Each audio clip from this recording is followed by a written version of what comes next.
지금 이 시각 국민의힘 새 대표를 뽑는 전당대회가 진행 중입니다. 바로 충북 청주 오스코 국민의힘 전당대회 현장 연결해서 보여드리겠습니다. 지금 행사 공연이 펼쳐지고 있고요. 공연을 하면서 투표 결과를 최종 집계 중입니다. 당초 국민의힘 측에서 설명한 바로는 지금쯤이면 최고위원 4명과 청년 최고위원 1명, 이렇게 최고위원 5명은 당선자가 발표가 되어야 하는데 집계가 예상보다는 조금 더 시간이 걸리고 있습니다. 이렇게 최고위원 총 5명을 당선자 발표가 되고 나면 수락연설을 간단히 듣고요. 그리고 나서 당대표 선거 결과가 발표됩니다. 과반 득표자가 없으면 1, 2위 후보 결선 투표를 거쳐서요. 다음 주 화요일 당대표가 선출됩니다. 그러니까 순서를 설명해 드리면 최고위원 5명이 먼저 발표되고요. 그중에 1명은 청년 최고위원이고요. 그리고 나서 당대표 투표 결과가 발표될 예정입니다. 자, 그러면 오늘 함께할 해설위원 4명 소개해 드리고 이어서 이야기 나눠보겠습니다.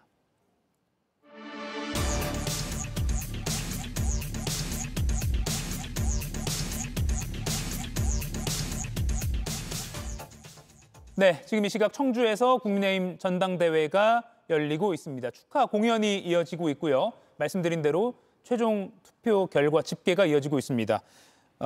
사실 먼저 오늘 최고위원 결과는 이 시각쯤에 나올 것이라고 예상해서 그에 대한 이야기를 좀 나눠보려고 했는데 송영훈 위원님, 오늘 결과가 좀 늦어지고 있어요. 지금 당내에서 어떤 집계가 왜 늦어진다 이런 게 나온 게 있나요? 그런데 통상적으로요. 저희가 2024년 전당대회나 또 금년 4월과 5월에 있었던 전당대회의 그 집계 과정을 보더라도 조금씩 늦어지는 경우가 흔히 있습니다. 이것은 검수를 꼼꼼히 하는 측면도 있고 그다음에 여러 가지 식전 행사가 있지 않습니까? 오늘도 4명의 당대표 후보들이 아직 결과가 나오기 전이기 때문에 비전 발표를 각자 한 2분씩 했습니다. 그리고 저렇게 지금 화면에 보시다시피 축하 공연도 있고요. 하다 보면은 조금씩 지연이 되는 경우는 있어요. 다만 이제 5시 12분을 넘기고 있기 때문에 아마 머지않아 곧 발표가 되지 않겠나 싶습니다. 예, 지금 당대표 4명의 후보가 보였고요. 당원들의 모습도 보입니다. 김민영 위원님, 언론에서 많이 예측하기로는 오늘 최종 1명이 나오기가 쉽지 않을 거다, 결선 갈 거다라는 예측도 많이 나왔거든요. 그게 저희가 지금 후보가 4명입니다. 당대표 후보가 4명인데 저희 당 규정상 1명이라도 과반이 넘어야만 확정이 되는 게 됩니다. 근데 사실상 4명의 후보가 나왔을 때 1명이 과반 넘는 경우는 흔치 않습니다. 압도적인 지지를 받아야 되는 상황인데 과거에 김기현 대표가 그랬고 한동훈 대표가 과반을 넘어서 됐었는데 한동훈 대표 같은 경우 63%나 받아서 압도적으로 됐지만 이번에는 그 정도까지의 압도적인 지지를 받는 후보가 없다는 게 사실 널리 알려진 사실이고 또 여러 가지 여론조사에서 나오는 수치에도 특정 후보가 압도적으로 1등하는 경우는 그리 많지 않습니다. 그 압도적이라 하면 과반을 넘는 걸 의미하는 건데 과반 넘는 경우는 많지 않거든요. 그럼 결과적으로 오늘 당장 어떤 특정 후보가 당대표가 선출될지는 현실적으로 좀 어려운 게 아닌가라는 예측이 되게 많습니다. 민주당 패널께도 예측을 상대당에 대한 예측 한번 여쭤보겠습니다. 결선 투표까지 갈 거라고 보십니까? 결선 투표 갈 것 같습니다. 언론에서 이 전당대회를 구분하기를 탄핵에 찬성한 후보들과 탄핵에 반대한 후보들의 대결이 되는 것처럼 많은 묘사들을 했습니다만 실제로는 매운맛 경쟁이었어요. 그러니까 탄핵을 반대했던 두 분의 대결이었던 거죠. 그것은 왜냐하면 계엄 이후에 계몽령이 국민의힘을 휩쓸었고 그리고 아스팔트 극우 세력들, 소위 얘기해가지고 부정선거를 말했던 분들, 그다음에 계몽당했다 이런 얘기를 하셨고 그다음에 체포 과정에서 윤석열 전 대통령 경호처를 동원해서 막고 이러한 과정을 전부 옹호했던 그러한 팀들이 굉장히 이 국민의힘을 장악해 들어가는 그런 모습들이었거든요. 그런 차원에서 보면 지금 매운맛을 보이고 있는 그 후보들이 결국에는 그런 사람들의 표를 얻어야만 당대표가 될 수 있는 그 구조적 환경이 있기 때문에 저는 매운맛 경쟁이었다라고 이제 평가를 하고 있고 그런 점에서 김문수 후보와 장동혁 후보가 결선으로 가지 않을까 조심스럽게 예측을 해봅니다. 조윤선 의원님. 마찬가지로 예상을 할 수가 있겠는데요. 지금 사실상 탄핵에 대해서 찬성하고 반대하는 그런 세력들 간의 이번 선거전이라고 할 수가 있었는데 탄핵에 찬성했던 그런 후보들 간에는 단일화가 이루어지지 못했습니다. 단일화가 이루어졌을 경우에야만 사실상 국민의힘 내부의 주류 세력이라고 할 수가 있는 탄핵 반대파 후보들과 어떻게 보면 접전을 펼칠 수가 있었음에도 불구하고 단일화를 결국에 이뤄내지 못했기 때문에 탄핵에 반대했던 2명의 후보가 최종 결선에 올라갈 가능성이 높지 않을까 싶고 예. 그 2명의 후보 중에 1명의 후보라도 과반을 넘겼을 가능성은 저는 상대적으로 낮지 않을까 싶습니다. 예, 그럼 지금 여기 네 분은 다 결선으로 다시 갈 것이다라고 보시는 거죠? 예, 그렇다면 결선 투표에서는 캐스팅보트를 누가 지겠느냐, 친한계 표심이 어디로 가느냐, 이게 또 많은 예측이 나오고 있습니다. 김용희 의원님. 일단 뭐 아직 결과가 안 나온 상황에서 말씀드리기 되게 조심스럽긴 합니다만 예. 만약에 저희가 지금 여론조사 흐름상 유력하게 거론되는 결선 투표를 갈 것으로 유력하게 되는 분이 이제 김문수, 장동혁 후보인데요. 예.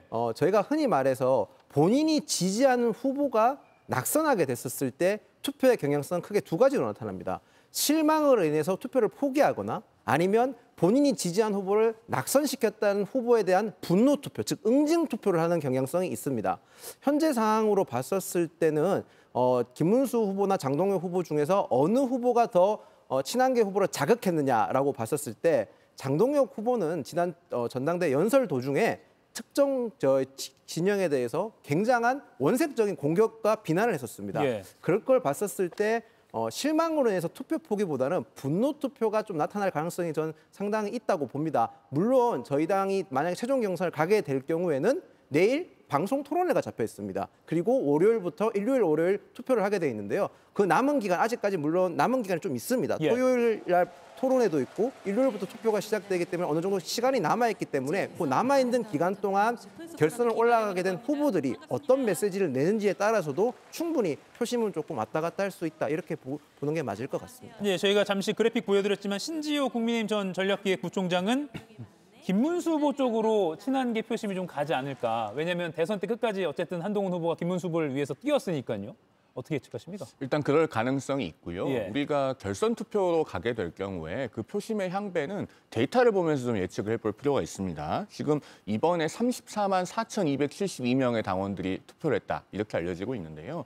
작년 7.23 전당대회 때 40만 8천여 명의 당원이 투표했습니다. 예. 그리고 5월 2일에 있었던 대선 경선 결선 투표에서도 40만 2천여 명의 당원들이 투표를 했거든요. 그러면은 5월 결선 투표 대비로는 한 6만 8천여 명 정도가 지금 투표수가 줄었고요. 예. 그리고 작년 7.23 전당대회 대비해서는 7만 4천 명 정도가 줄었습니다. 40만 명 정도가 통상 국민의힘의 전당대회에서 투표하는 유효 책임당원, 즉 정치적으로 어떤 효력이 있는, 효능이 있는 그런 책임당원이라고 했을 때 그중에서 한 7만여 명이 빠진 거예요. 예. 퍼센티지로 제가 계산해봤더니 17%에서 18% 정도입니다. 굉장히 큰 숫자이고 이들이 상대적으로 중도 보수적인 성향을 갖고 있을 가능성이 높는데 지금 투표에서 이탈한 상태거든요. 예. 그러면은 만약에 김문수 후보와 장동혁 후보 간의 결선 투표가 성사된다면 앞서 김윤영 의원님도 짚어주셨고 신지호 전 전략기획부총장도 화면 그래픽을 통해서 저희가 멘트를 만나봤습니다만 예. 역시나 누군가를 떨어뜨리기 위해서 투표해야 된다라고 하는 적극적인 동의이 주어질 경우에 어제까지의 투표에 참여하지 않았던 이 7만여 명의 당원들이 투표에 들어올 수 있습니다. 그렇게 됐을 때는 김문수 후보가 반사 이익을 얻을 가능성도 저는 배제하기 어렵다. 그렇게 보고 있는 편입니다. 예, 김문수 후보의 반사 이익 예측을 국민의힘 패널 두 분은 일치되게 해주셨습니다. 이동학 의원님, 네. 오늘 낮에 전당대 분위기를 보니까 역시 또 배신자 구호가 나오고 곳곳에서 산발적인 몸싸움도 있었다 이런 언론 보도들이 있었거든요. 그리고 전한길 씨는 유튜브 생중계를 하는데 국민의힘 공식 계정보다 동접자가 많았다 이런 소식도 있고요. 그러니까 그 배신자 프레임을 계속해서 이제 걸려고 했었던 그 세력들이 아까 제가 말씀드렸던 극우 아스팔트 세력 또는 신천지 통일교 이분들도 어느 정도는 지금 증빙이 안 된 상태지만 특검이 진행되면서 어느 정도까지 국민의힘 당원이 됐는가 이 부분도 아마 좀 나오게 될 겁니다. 그리고 과거에 김문수 후보가 정광훈 목사라고 하는 사람과 아스팔트에서 부정선거 이런 걸 많이 외쳤거든요. 근데 그 세력이 지금 고스란히 국민의힘에 지금 장악된 그런 상황이고 아마도 전한길 씨는 중간에 징계를 하냐 마냐 이런 논란이 있었지 않습니까? 예. 징계를 한다 하더라도 저는 이미 국민의힘의 수많은 토양에 굉장히 많은 그 외부 세력이 들어와가지고 장악이 된 상태이고 특히나 한동훈 대표로 대별되는 뭐 혁신 세력이라고 할까요? 그분들이 지금 한동훈 대표 중심으로 모였었는데 한동훈 대표가 나오지 않았잖아요. 예. 그러면서 사실상 이번 전당대회에서 소멸하는 국면으로 가고 있어요.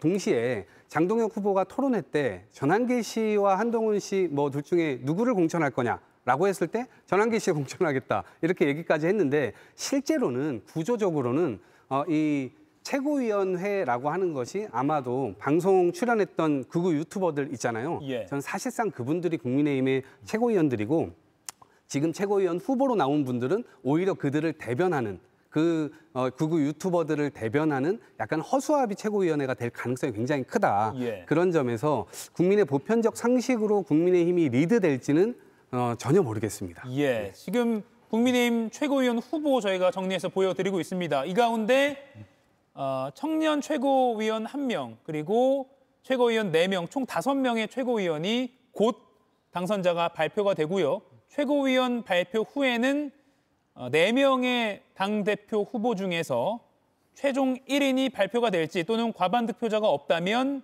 1, 2위 재투표, 그러니까 결선 투표까지 갈지가 잠시 후에 공개가 됩니다. 지금 이 시각 청주에서 국민의힘 새 대표 선출을 위한 전당대회가 한창이고 당초 지금 시각이면 최고위원 당선자 발표는 있어야 하는데 집계가 조금 지연되고 있습니다. 지금 이 시각 청주 오스코 국민의힘 전당대회 현장 보고 계십니다. 저희가 계속 체크를 하다가 결과가 나오면 가장 빨리 현장 연결해서 속보로 전해드릴 수 있도록 하겠습니다. 자, 그리고 오늘 아침에 정청래 민주당 대표가요. 국민의힘을 향해서 10번, 100번 정당 해산 가능하다라고 비판했습니다. 오늘 아침 최고위원 모습 보시겠습니다. 추경호 전 원내대표의 표결 방해가 확인된다면 국민의힘의 운명은 어떻게 될 것인가? 국민의힘은 내란 우두머리 피의자 윤석열과 내란 주요 임무 종사자 피의자를 동시에 보유한 정당이 될 가능성이 높습니다. 국민의힘은 내란에 직접 연루된 정당이니 통합진보당과 비교해보면 10번, 100번 정당 해산감입니다.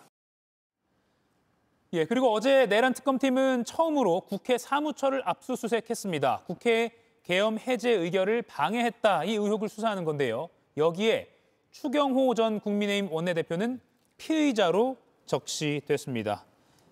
두 법조인께 먼저 질문 드리겠습니다. 내란 직접 연루로 10번, 100번 국민의힘 정당 해산 가능하다라는 정청래 민주당 대표의 발언 어떻게 보셨습니까? 정청래 민주당 대표가요. 본인의 말의 무게중심이 너무 높은 나머지 점점 감당하기 어려운 방향으로 가고 있다 이렇게 생각합니다.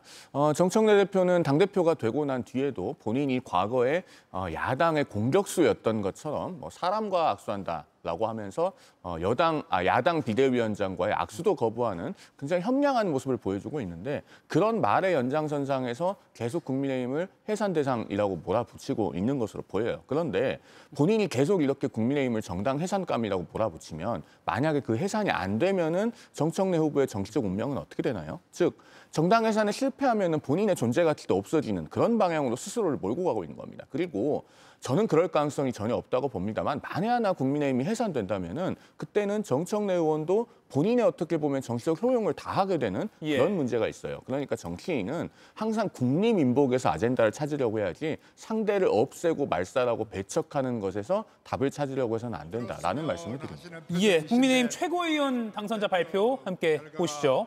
나왔기 때문에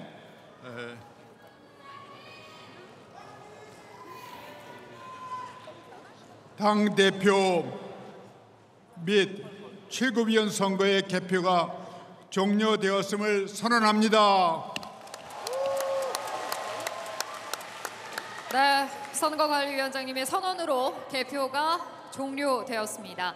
자, 이어서 개표 결과 및 당선자 발표가 이어지겠습니다. 네. 선거관리위원장님께서는 잠시 지금 자리에 계셔 주시겠고요. 황우여 국민의힘 당대표 선거관리위원장 단상위로 올라왔고요. 개표 결과를 곧 전달해 주시기 바랍니다. 최고위원 당선자 발표와 당대표 선거 결과가 공개가 되겠습니다. 그대로 현장 영상 보여드리겠습니다. 네, 사무총장님은 자리로 이동해 주시면 되겠습니다. 네, 정말 개표 결과 많이들 기다리셨을 것 같습니다. 자, 이제 최고위원 그리고 청년 최고위원 후보들께서는 모두 무대 위로 올라와 주시기 바랍니다. 여러분 힘찬 박수로 맞아주십시오. 최고위원과 청년 최고위원 후보들께서 무대 위로 등단하시겠습니다.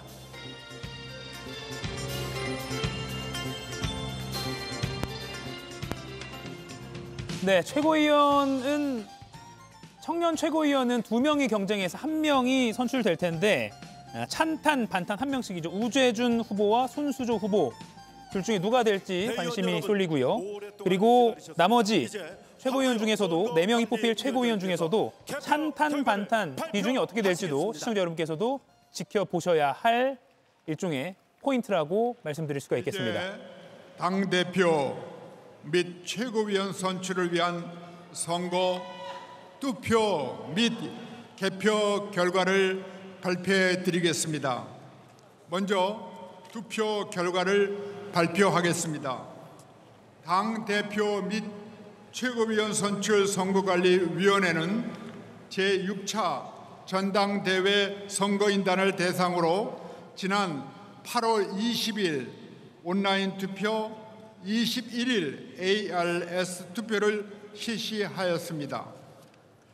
제6차 전당대회 선거인단 총 75만 3,076명 중 당대표 선거는 33만 4,272명이 투표하셔서 투표율은 44.39%를 기록하였고 최고위원 선거는 2인 연기명 투표로 총 65만 3,641표가 집계되어서 투표율은 43.40%를 기록하였으며 청년 최고위원 선거는 32만 4,294명이 투표하셔서 투표율은 43.06%를 기록하였습니다. 다음은 청년 최고위원 선거와 최고위원 선거 개표 결과를 먼저 발표하겠습니다. 발표는 온라인 투표와 ARS 투표 결과를 합산한 선거인단 투표 결과, 여론조사 결과, 이것을 종합한 그 결과, 마지막으로 당선자 발표, 이 순서로 말씀드리겠습니다. 발표는 청년 최고위원, 최고위원 순으로 말씀드리겠습니다. 먼저 청년 최고위원입니다. 선거인단 투표의 개표 결과를 후보자 성명의 가나다 순으로 발표하겠습니다. 손수조 후보 16만 479표, 우재준 후보 16만 3,815표를 각각 득표하셨습니다. 이어 여론조사 결과를 발표하겠습니다. 여론조사 결과는 각 후보자별 지지율과 이를 선거인단 득표수로 환산한 결과를 가나다 순으로 말씀드리겠습니다. 손수조 후보 49.66%, 환산 득표수 42,261표, 우재준 후보 50.34%, 환산 득표수 40,812표를 각각 득표하셨습니다. 마지막으로 청년 최고위원 선거의 후보별 합산 결과를 발표해 드리겠습니다. 손수조 후보 20만 740표, 우재준 후보 20만 4,627표를 각각 득표하셨습니다.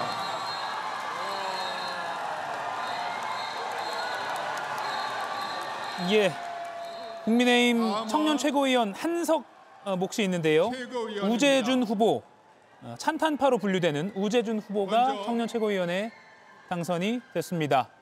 그리고 나머지 최고위원 4명의 결과도 나올 텐데 저희가 아까 앞서 이야기를 나눴던 정청래 민주당 대표의 해산, 내란 의혹이 있으면 해산 가능하다라는 그 발언 관련해서 조현삼 위원 이야기 좀 더 들어볼게요. 일단은 화면을 스튜디오로 넘겨주시기 바랍니다.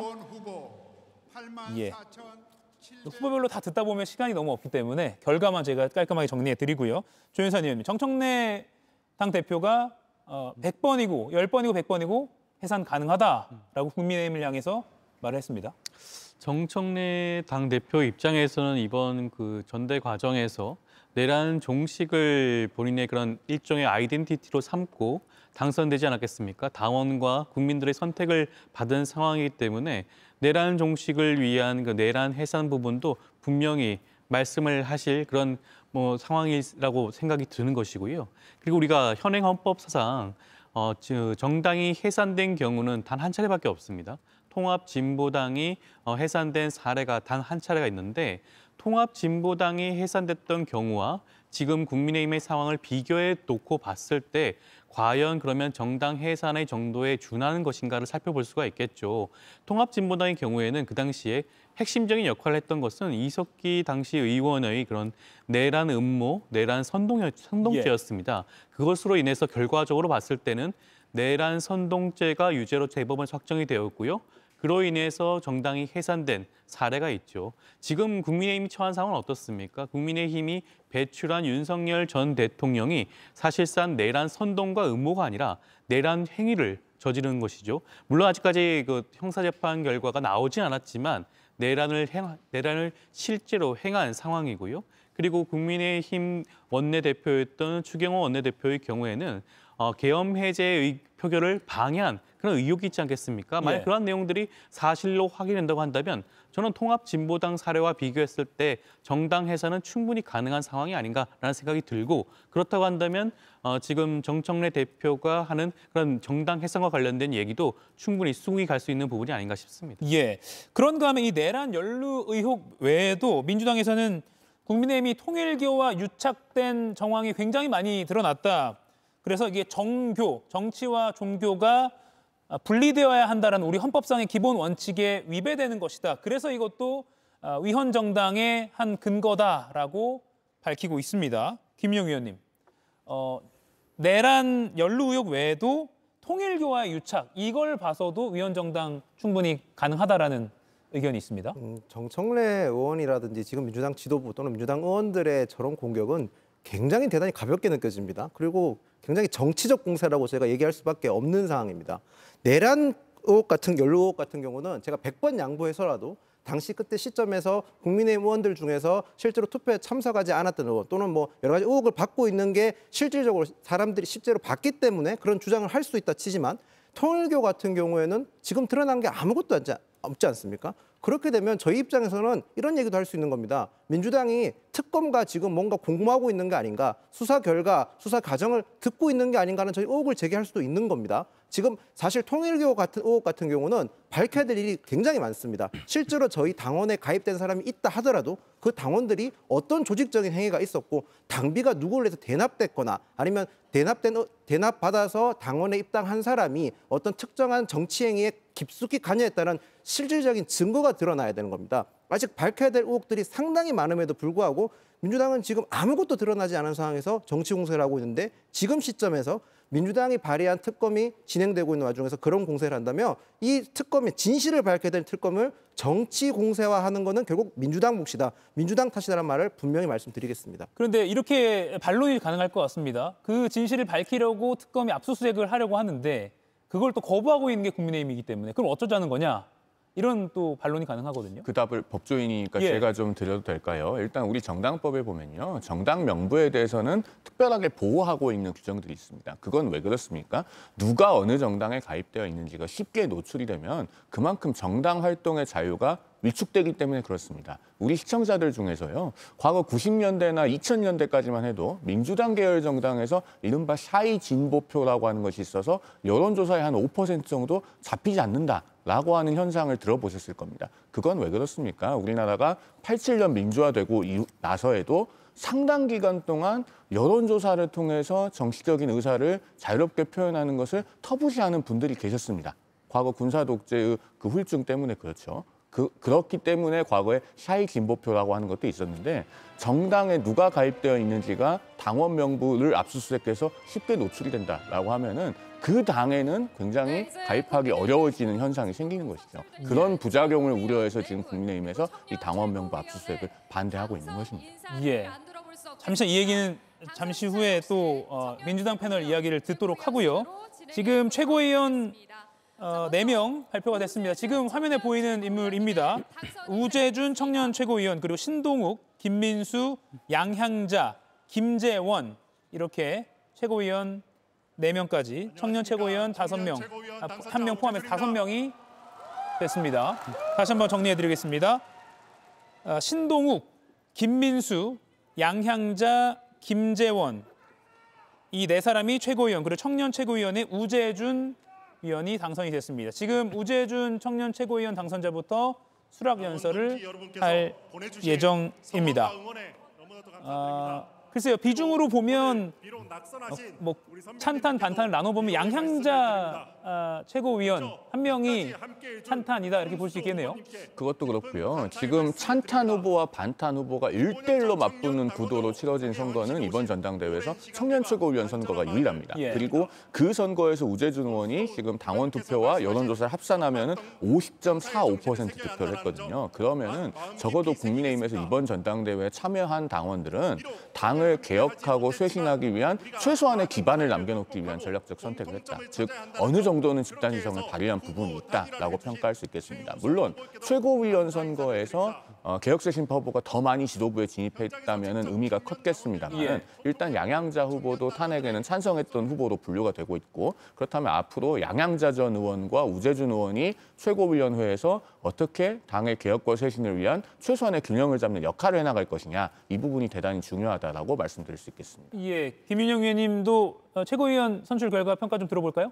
일단 최고위원 선출 결과 같은 경우는 저희가 최고위원 같은 경우는 1인 2표입니다. 그렇기 때문에 실질적으로 표수를 계산하는 게 조금 복잡하게 돼 있습니다. 단순하게 찬탄 반탄을 떠나서 약간의 1인 2표의 특성 때문에 어떤 후보가 유리한지 불리한지 좀 분석하는 게 어렵고 아까 성용훈 변호사님 말씀한 대로 실질적으로 찬탄 반탄이 어떻게 표가 나뉘었냐 보려면 청년 최고를 보는 게 맞습니다. 사실 최근까지는 우재준 의원이 현역 국회의원이기 때문에 청년 최고에서 유리할 거란 얘기가 많았지만 저희 당내에 최근에 불고 있었던 약간의 극우화된 또는 우경화된 바람으로 인해서 우재준 의원이 위험하지 않나는 예측도 되게 많았었거든요. 그럼에도 불구하고 우재준 의원이 가반 넘게 득표했기 때문에 국민의힘 입장에서는 앞으로 저희가 나아갈 방향성에서 조금 더 좀 합리적인 목소리가 조금 더 목소리를 높일 수 있는 여건이 마련됐다. 이렇게 분석하시는 게 맞을 것 같습니다. 예, 합리적인 목소리를 그나마 낼 수 있는 여건이 마련됐다. 민주당 패널은 어떻게 평가하세요? 글쎄요. 저는 어쨌든 우재준 후보가 당선된 것은 친한파의 득세 이게 아니라 저는 현역 의원이었기 때문에 51대 49의 싸움으로 겨우 이겼다 이렇게 평가할 수 있겠고요. 또 양향자 후보의 경우는 전 의원이긴 하지만 여성 후보는 어쨌든 한 사람은 들어가는 것이거든요. 룰상. 그렇기 때문에 최수진 후보가 있었습니다만 이분은 사실 현역 의원임에도 불구하고 인지도가 굉장히 낮았던 사람입니다. 그리고 양향자 후보의 경우는 대선 후보로 나오기도 했고 또 어찌 보면 진보 진영에서 넘어가면서 상당히 많은 뉴스에 나온 사례도 있지 않습니까? 그런 측면이 좀 작용이 돼서 저렇게 이제 후보로 뽑힌 것이 아닌가 싶고요. 좀 특이한 점은 김근식 후보가 지금 떨어진 것이 어찌 보면 친한파에서 한동훈계라고 해서 대표 주자로 지금 나온 것인데 저분 정도는 들어갈 거라고 예상을 했거든요. 근데 지금 떨어졌어요. 오히려 모두 이 탄핵을 반대했었던 후보들이 지금 다 약진을 했고 또 그 후보들이 신동욱 의원을 제외하고는 또 다 원외예요. 그렇기 때문에 이 결과가 조금 의아스럽기도 한데 앞으로 친한계가 이 조직이나 이런 것들을 동원할 때 그리고 목소리를 낼 때 상당히 위축될 수밖에 없는 흐름을 보여주는 것이 아닌가라는 생각을 해봅니다. 예, 김근식 후보 같은 경우는 전한길 씨가 배신자 그 외쳤던 그 당사자이기도 해서 언론에 상당히 많이 노출되고 덩달아 좀 존재감이 커지는 그런 효과도 있었는데 최고위원에 당선되지 못했습니다. 그리고 손수조, 우재준 이 청년 최고위원 1대1 맞대결에서 두 후보 간의 차이가 3,900표 정도 굉장히 근소한 차이로 우재준 후보가 이겼다는 점도 눈여겨볼 만합니다. 조윤선 위원님 어떻게 보셨습니까? 지금 뭐 우재준 의원이 당선된 것에 대해서 좀 긍정적인 그런 의미를 부여하시기도 하는데 저도 앞서 말씀하신 것처럼 우재준 의원이 간발의 차이로 당선된 것은 현역 의원 프리미엄을 가졌기 때문이 아닌가라는 생각이 들고요. 지금 한 명당 2표를 가지고 있음에도 불구하고 탄핵을 찬성했던 후보는 최고위원 후보는 두 분이셨죠. 두 분이었음에도 불구하고 그 중에 양양자 전 의원만 여성 최고위원 몫으로 들어갔다는 자체를 살펴보게 되면 이번 최고위원 선거조차도 탄핵 찬성을 하는 세력들이 굉장히 미진한 결과를 얻은 게 아닌가 싶고 당대표가 현재로서는 누가 당대표가 될지는 알 수는 없겠지만 지금 유력하게 거론되는 사람들은 탄핵을 반대하는 후보들 아니겠습니까?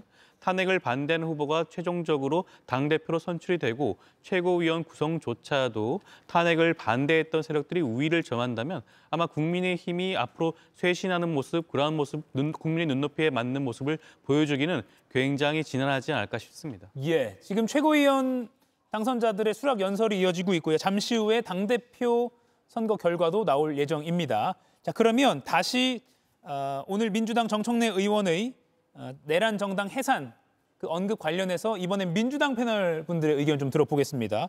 내란 연루 의혹 말고도 통일교와의 유착, 정교 분리의 그 헌법상 기본 원칙을 어긴 것 아니냐라는 의견이 있습니다. 우선 통일교가 지금 아무것도 드러난 게 없다라는 말씀을 해주셨는데 그렇지 않죠. 지금 뭐 목걸이부터 시작해서 샤넬백 중간에 이제 건진법사를 통해서 했었다는 얘기도 있고 또 권성동 의원이나 지금 다른 친윤 의원들이 조직적으로 쪼개기 후원을 받았다는 정황들도 나오고 있는 상황이에요. 그렇기 때문에 아무것도 없는 건 아니고요. 굉장히 많은 연기들이 지금 피어나고 있는 것이고 무엇보다도 위헌정당 해산 심판이라고 하는 것은 헌법을 위반했을 때 하는 얘기거든요. 그런데 우리나라 헌법 20조 2항에 보면 국교는 인정되지 아니한다.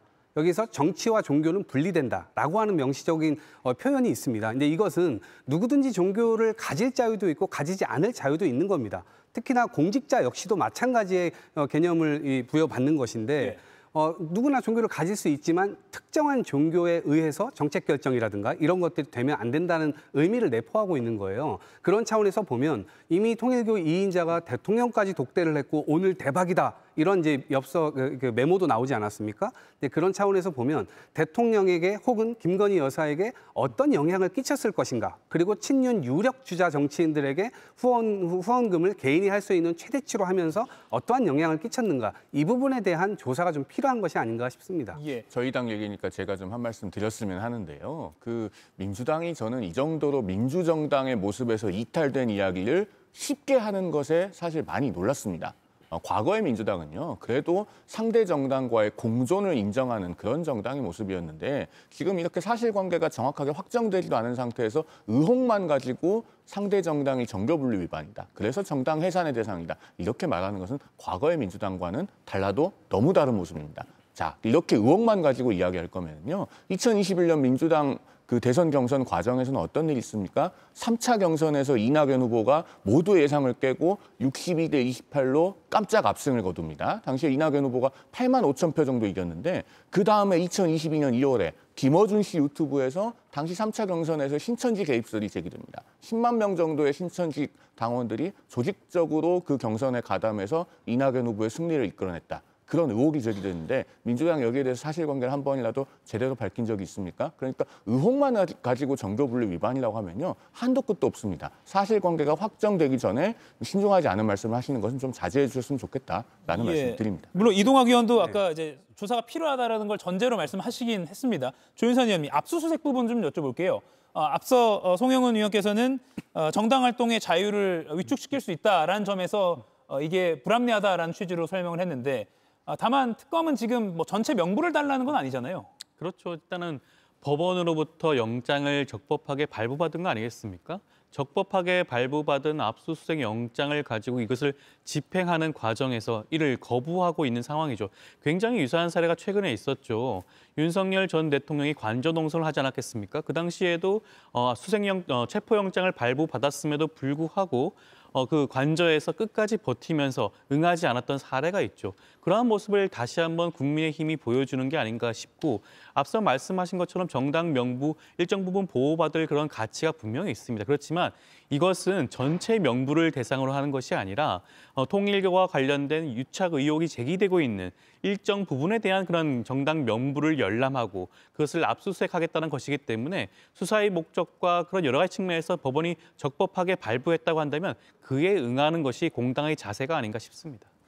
그런데 현재 지금 법원의 영장을 받아서 특검이 지난번에 집행하겠다고 했던 방식은 확보한 통일교인의 명부가 100만 명이나 됩니다. 그러면 100만 명을 다 넣어보면서 대조를 하면 그게 국민의힘 당원 명부를 전체를 개괄적으로 열람하는 것과 무엇이 다릅니까? 정당의 당원 가입에 있어서 범죄가 되는 경우는요. 당비를 대납해주거나 대가를 지급하거나 본인의 의사에 반해서 강제 입당시키거나 또는 이중당적이 되었을 경우입니다. 이 네 가지가 범죄 행위인데 그러면은 그것은 어떤 정당에 조직적으로 가입을 시도했다고 의심받고 있는 그 종교 단체 쪽을 수사함으로써 범죄 혐의를 구체화하고 관련된 인물들을 훨씬 더 압축하는 것이 가능합니다. 그렇게 해서 최소 침해적인 방식으로 정당의 당원 명부에 대해서 수사를 진행할 수도 있는 거예요. 그런데 그런 시도를 충분히 하지 않고 100만 명이나 되는 교인 명부를 다 가져와서 그걸 다 대조해보자. 그것은 정당의 당원 명부 전체를 압수수색하는 것과 다를 바가 없기 때문에 국민의힘에서 반발을 해온 것입니다. 이동 의원님. 이제 그거는 조금 호도하시는 것 같은데 특검에서 시기를 특정하고 있잖아요. 그 시기에 입당했던 사람들을 중심으로 대조를 해보자라고 하는 것이고